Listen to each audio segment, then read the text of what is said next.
किया गया है इमारत शरिया के ज़रिए। मैं सबसे पहले जनाब फैसल रहमानी साहब और इमारत शरिया के सभी जिम्मेदारान को मुबारकबाद पेश करता हूं कि एक अच्छा जलसा कामयाब उन्होंने कराया। और उसके साथ साथ मैं आप सब लोगों का जो यहाँ पर पटना पूरे बिहार के लोग यकीनन हज़ारों नहीं बल्कि लाखों की तादाद में तशरीफ़ लाए, और आपको ये समझना होगा कि ये जंग न सिर्फ फैसल रहमानी साहब या ज़ियाउर रहमान बरकी नहीं, बल्कि इस मुल्क के तमाम मुसलमान और हक और इंसाफ पसंद लोगों की ये जंग है। और जिस तरह से मैं देख रहा हूं कि हमारे बुजुर्गों के साथ नौजवान तबके के अंदर जो जोश और जज्बा है, उसके ऊपर मैं एक शेर पढ़ करके अपनी बात को शुरू करना चाहता हूं कि उकाबी रूह जब बेदार होती है जवानों में, उकाबी रूह जब बेदार होती है जवानों में, नजर आती है उनको अपनी मंजिल आसमानों में।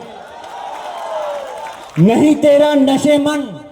कसरे शाही की गुंबद पर, तू शाही है बसेरा कर पहाड़ों की चट्टानों पर। मुझे इस बात का एहसास है कि वक्त बहुत हो गया है, और यकीनन इस गर्मी में आप लोग इकट्ठा होकर के इस बात की गवाही दे रहे हो कि ये जंग कितनी भी लंबी चले, लेकिन इंशाअल्लाह ताला आप लोग हार मानने वाले नहीं हो। और कैसे हार मान लें, मैं पूछना चाहता हूं, ये जमीन वक्फ की जो हमारे बाबा और अजदाद ने हमारी कौम के लिए नहीं, सिर्फ इस मुल्क की फलाह बहबूदी के लिए दान की थी, ये सरकार के द्वारा दी हुई भीख नहीं है, ये हमारे अपने बुजुर्गों के द्वारा अल्लाह के नाम पे दी गई जगह है। और इसकी हिफाजत इंशाअल्लाह ताला आखिरी वक्त तक हम लोग करेंगे, जब तक कि हम इस जंग के अंदर कामयाब नहीं हो जाते। मैं पूछना चाहता हूं कि इस जंग को लड़ने के लिए आप लोग तैयार हो? और याद रखना, हक और इंसाफ की लड़ाई में कभी डरा नहीं करते। ये आपका नौजवान साथी, आपका भाई ज़ियाउर रहमान बर्क, जिसने अपने दादा मोहतरम शफीकुर रहमान बर्क साहब से, जिन्होंने उत्तर प्रदेश की विधानसभा पार्लियामेंट के अंदर अपने मजहब और अपनी कौम और गरीब लोगों की आवाज को उठाने में कभी कोई परहेज नहीं किया। संभल जैसे कि अभी फरमा रहे थे नाज़मी साहब कि संभल बहुत लंबे वक्त से चर्चा के अंदर है, और चर्चा इसलिए है कि संभल के अंदर वक्फ कानून आने से पहले ही हमारी मस्जिद को टारगेट कर लिया गया। और जामा मस्जिद संभल की हमें ये याद रखना चाहिए कि सिर्फ बिहार या उत्तर प्रदेश या हिंदुस्तान नहीं, पूरी इस दुनिया, पूरे आलम के अंदर जहां कहीं भी मस्जिद है वो अल्लाह का घर है, और इंशाअल्लाह ताला उसकी हिफाजत करना आपकी और हमारी जिम्मेदारी है। तो मैंने वहां की हक और इंसाफ की आवाज को बुलंद कर दिया, उसके एवज में मुझको परेशानी भी उठानी पड़ी। लेकिन मैं अपनी तारीफ नहीं करना चाहता, बल्कि ये बात बताना चाहता हूं, इस हक और इंसाफ की लड़ाई के लिए जब आपका ये भाई ज़ियाउर रहमान पर खामोश नहीं रहा, तो क्या आप लोग खामोश रह सकते हो? जब पार्लियामेंट के अंदर वक्फ कानून के खिलाफ चर्चा चल रही थी, तो मैंने भी जिस तरह से, मैं अपनी बात बस मुख्तसर अल्फाज में खत्म कर रहा हूं, जिस तरह से मैंने भी आवाज उठाते हुए कहा, और भारतीय जनता पार्टी के तमाम हुक्मरान, तमाम मंत्री वहां मौजूद थे,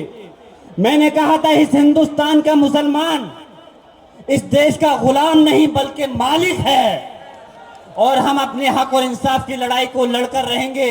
लेकिन मुझे फख्र है कि इस लड़ाई के अंदर मुसलमान ही नहीं, बल्कि इस हिंदुस्तान के जो सेकुलर लोग हैं, जो लोकसभा और राज्यसभा के अंदर हमें वोट मिले, सिर्फ मुसलमानों के नहीं, सभी धर्म के लोगों के वोट मिले, और वक्त के का लिहाज करते हुए मैं अपनी बात खत्म करना चाहता हूं और आप लोगों से इस दरख्वास्त के साथ दरख्वास्त भी करूंगा और यकीन भी दिलाऊंगा। दरख्वास्त ये करना चाहता हूं कि इस जंग को लड़ने के लिए, क्योंकि ये गांधी मैदान एक गवाह है, जब मुल्क आजाद हुआ था तब भी ये गांधी मैदान एक जंग के लिए साबित हुआ था। आज इस दूसरी जो जंग लड़ी जा रही है, इंशाअल्लाह ताला मैं सलाम करता हूं अपने पटना और बिहार के लोगों को, इस गांधी मैदान को, कि आज ये फिर से दूसरी तहरीक चलाने के लिए एक शुरुआत हुई है। और मैं अपनी बात इस शेर के साथ खत्म करना चाहता हूं कि आप लोगों को ये यकीन दिलाते हुए कि ज़ियाउर रहमान बर्क अपने पूरे इस मुल्क की इस लड़ाई के लिए, हक और इंसाफ के लिए, जहां कहीं भी ज़रूरत होगी, यकीनन पिछली बार मैं बिहार में हाजिर नहीं हो पाया था, लेकिन अमीर शरिया और जो भी तहरीक चलाई जाएगी इंशाअल्लाह ताला पूरे मुल्क के अंदर हर वक्त आपके दरमियान में हाजिर रहूंगा। इस शेर के साथ अपनी बात को खत्म करता हूं कि अब फकत शोर मचाने से कुछ नहीं होगा, अब फकत शोर मचाने से कुछ नहीं होगा, सिर्फ होठों के हिलाने से कुछ नहीं होगा। जिंदगी के लिए बेमौत ही मरते क्यों हो, अहले ईमान हो तो शैतान से डरते क्यों हो, तुम भी महफूज कहाँ हो अपने ठिकाने पर, बाद अखलाक के तुम ही निशाने पर हो। और मेरे आवाज से आवाज मिला दो कि इनकलाब, इनकलाब, ये वक्फ कानून वापस लो, वक्फ कानून वापस लो। बहुत बहुत शुक्रिया, खुदा हाफिज। हजरात, किशनगंज से कांग्रेस के